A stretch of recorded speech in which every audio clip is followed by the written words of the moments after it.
አንዳንድ ዩቲዩበሮች በጣም ውድ የሆኑ ነገሮችን ገዝተው ዓለምን ጉዳስ ብለዋል። ለምሳሌ አይሾ ስፒድ ሮናልዶን በጣም ስለሚወደው ከስተም መኪና አሰርቶ ብዙ ሺዎችን አውጥተዋል። አንድ ሌላ ዩቲዩበር ደግሞ ሚሊዮኖችን አውጥቶ ሮኬት ይገዛና ወደ ሌላ ፕላኔት ይሄዳል። እነዚህንና ሌሎች ዩቲዩበሮች የገዟቸውን ውድ ነገሮች በዚህ ቪዲዮ ነግራችኋለሁ። ሰሞኑን ላይካችን ስለቀነሰ ላይክ አድርጉ፣ እንዲሁም ሰብስክራይብ እንዳይረሳ።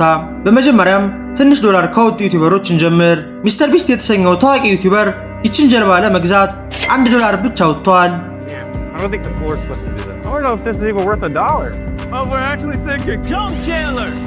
አይሾ ስፒድ ደግሞ ሚስት ለማግኘት ብሎ ከሚስተር ቢስት የበለጠ አውጥቷል። አንድ ቀን ስፒድ ሚስት ፈልጋለሁ በማለት አንድ ዌብሳይት ውስጥ ገብቶ ሴት መፈለግ ጀመረ። Let's do her. Hello? Come on, let's play. Are you ready?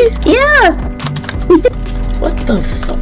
ከቆይታ በኋላም አንድ ሴት ያገኝና $55 ከፍሏት ማውራት ጀመሩ። Are you good? Really? Bro, yo, alright, come here. Go over there. Are you? Dude, go over there. You know simple fucking instructions. Oh, simple fucking instructions. በመጨረሻም ግን ይቺ ሴት ብሯን ከተቀበለች በኋላ ጥላው ትጠፋለች።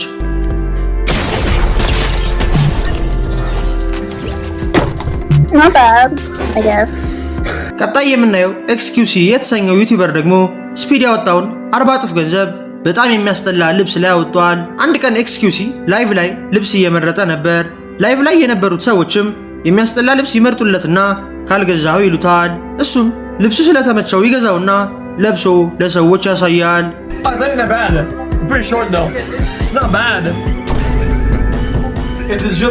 ከዚህ በኋላም ካልገዛው እያሉ ሲጨቀጭቁት የነበሩት ሰዎች ተገልብጠው መሳደብ የጀመሩ ሲሆን XQCም እዚህ ልብስ ላይ 2000 ብር ማውጣቱ በጣም ቆጭቶታል። ይህ ከገረማችሁም ስፒድ ብዙ ሺዎችን ያወጣባቸውን የሚያስቆጩ ዕቃዎች መጨረሻ ላይ ነግራችኋለሁ። KSI የተሰኘው ዩቲዩበር ደግሞ በወርቅ የተለበጠ ስልክ ላይ ብዙ ገንዘብ አውጥቷል። Your boy is still in Dubai in style. Man just bought a $3 grand iPhone. What? Gas. What? Here we go. It's my thing called iPhone X. KSI ዱባይ በሄደበት ጊዜ ይህ ስልክ አይኑ ውስጥ በመግባቱ ለመግዛት ያስብና ዋጋውን ይጠይቃል። ዋጋውም 3000 ብር ሲሆን KSIም ስልኩን ስለወደደው ይገዛዋል። ካይሴናት ደግሞ ሱፐር ሂሮ ለመምሰል ብሎ ከKSI ብዙ እጥፍ የሆነ ገንዘብ አወጥቷል። I am Iron Jarvis clothes mask.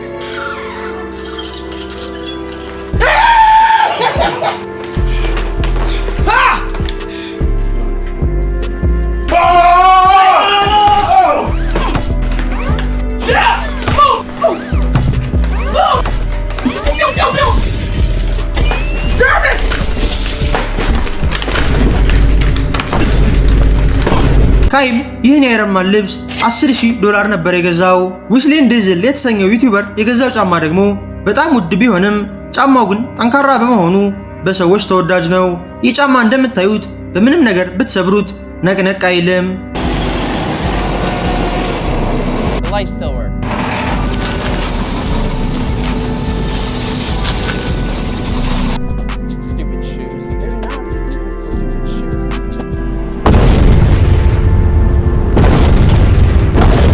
ዩቲዩበርም ለዚህ ጫማ $30,000 አወጥቶበታል። እናንተ ብትሆኑ ይህን ያክል ገንዘብ ታወጡ ነበር? መልሳችሁን ኮሜንት ላይ ጻፉልኝ። በመቀጠል ደግሞ አይሾ ስፒድ ብዙ ሺዎችን አወጥቶ የገዛውን ሮቦት እንመልከት። ይቺ ሮቦት የሰዎችን ትዕዛዝ የምትቀበል ሲሆን ያልተጠበቁ ነገሮችንም ታደርጋለች።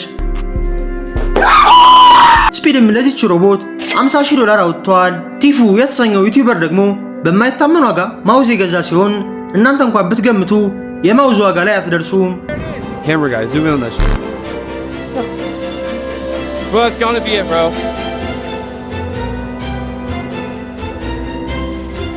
Oh my. Holy shit. This shit icier than my head, bro. ቲፉ የተሰኘው ዩቲዩበር ቅንጡ የኮምፒውተር ዕቃዎችን በመግዛት የሚታወቅ ሲሆን እዚህ ማውዝ ላይ ያወጣው ገንዘብ ግን እጅን በአፍ ያስጭናል።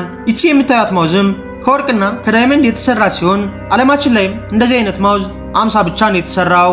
ቲፉም እዚህ ማውዝ ላይ $100,000 አውጥቷል። መቼም 100,000 ብላችሁ እንዳልገመታችሁ እርግጠኛ ነኝ። ጃክ ዶወርቲ ደግሞ የዚህን ማውዝ እጥፍ ገንዘብ አንድ ራፐር ላይ አውጥቷል። ጃክ የተሰኘው ዩቲዩበር በሚሰራቸው አስቀያሚ ፕራንኮች ብዙ ሰው የሚጠላው ሲሆን በተደጋጋሚ ይታሰራል። የሃሎዊን ቀንም ቤት ውስጥ ፓሪ ያዘጋጅና ፖሎ ጂ የተሰኘውን ራፐር ፐርፎርም እንዲያደርግለት ይጠራዋል። Happy Halloween, happy Halloween. Happy Halloween. Y'all ready for Polo G? Yeah.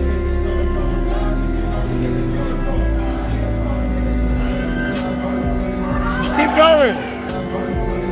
Keep going. ጃክም ለፖሎ ጂ $200,000 የከፈለው ሲሆን ፖሎ ጂ ግን የፓሪው ኢንቫይሮንመንት ስላልተመቸው ትንሽ ደቂቃ ቆይቶ ወደ ቤቱ ይሄዳል። ጃክም $200,000 ይከስራል።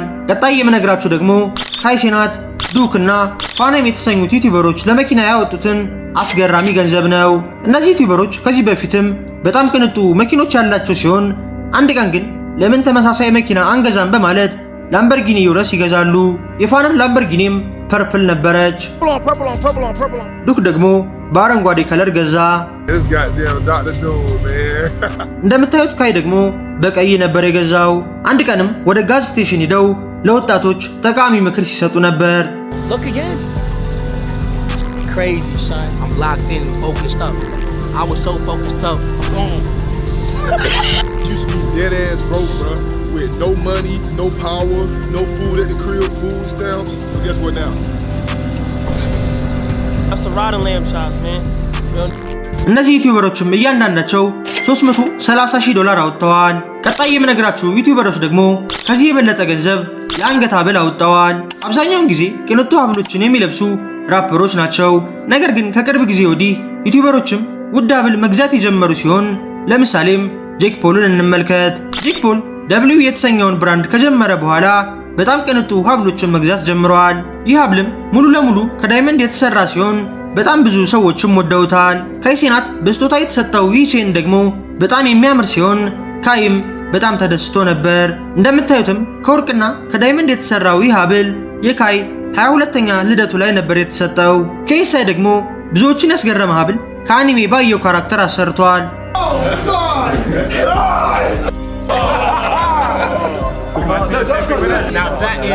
እስካሁን ያየናቸው ሐብሎችም እያንዳንዳቸው $500,000 ያወጣሉ። ወደ አይሾ ስፒድ ስንመለስ ደግሞ ስፒድ የገዛቸውን የሚያስቆጩ ዕቃዎች እንመልከት። ስፒድ ይህንን ሮናልዶ የፈረመበትን ቲሸርት $30,000 አውጥቶ ገዝቷል። በመቀጠል ደግሞ $100,000 የሚያወጣ የሮናልዶን ሐብል ገዛ። Oh yes! Oh yes! Oh yes! Oh shit! God! What kind of diamonds are these? All VS's. Oh my god! Oh, Chet is actually Chet. His uniform is made out of diamonds, bro. Oh my god. አሁንም በድጋሚ የሮናልዶን $100,000 የሚያወጣ ሰዓት ገዝቷል።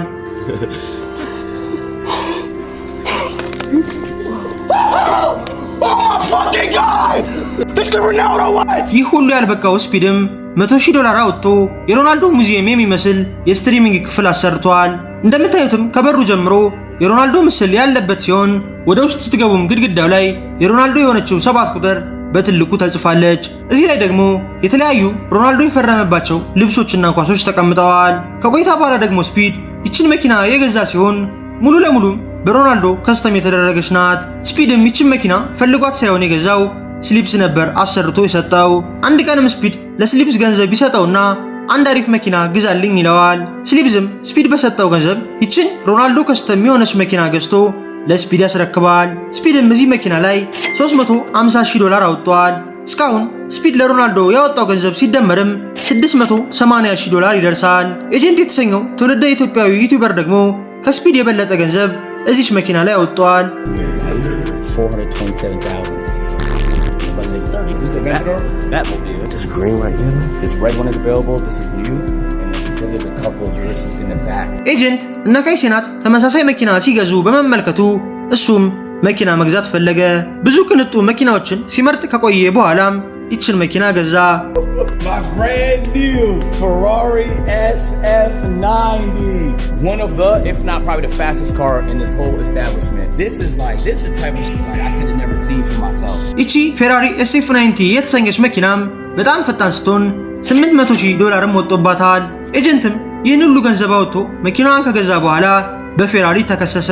ለዚህ ምክንያቱም ኤጀንት መኪናዋን ሞድ በማድረጉ ሲሆን በፌራሪ ሕግ መሰረት ደግሞ ማንኛውም ሰው ፌራሪ ከገዛ በኋላ መኪናዋ ላይ ምንም አይነት ለውጥ ማድረግ የማይችል ሲሆን ይህን ተላልፎ የተገኘ ሰውም ድጋሚ ፌራሪ እንዳይገዛ ይከለከላል።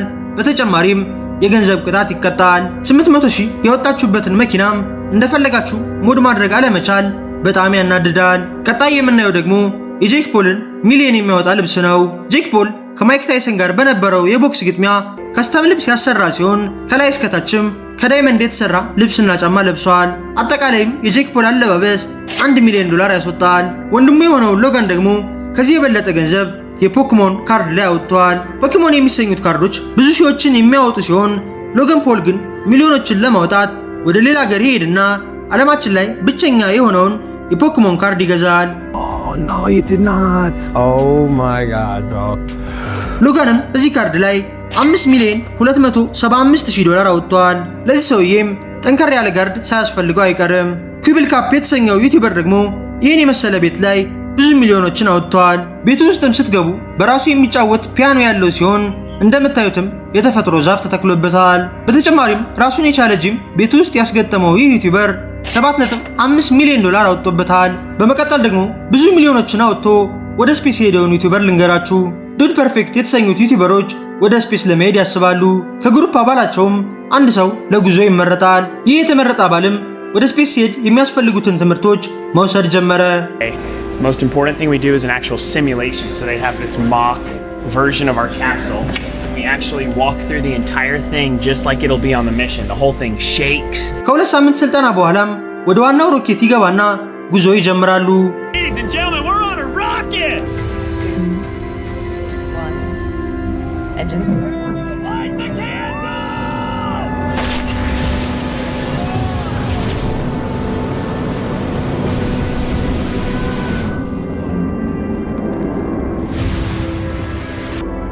Go in. Look at that sky! Oh, guys. All right, now take it in, guys. Look, look, look. እነዚህ ዩቲዩበሮችም ለዚህ ጉዞ $28 ሚሊዮን አውጥተዋል። የዛሬው ቪዲዮ ይህንን ይመስል ነበር። በቀጣይ በሌላ ቪዲዮ እስከምንገናኝ ሰላም ሁኑ።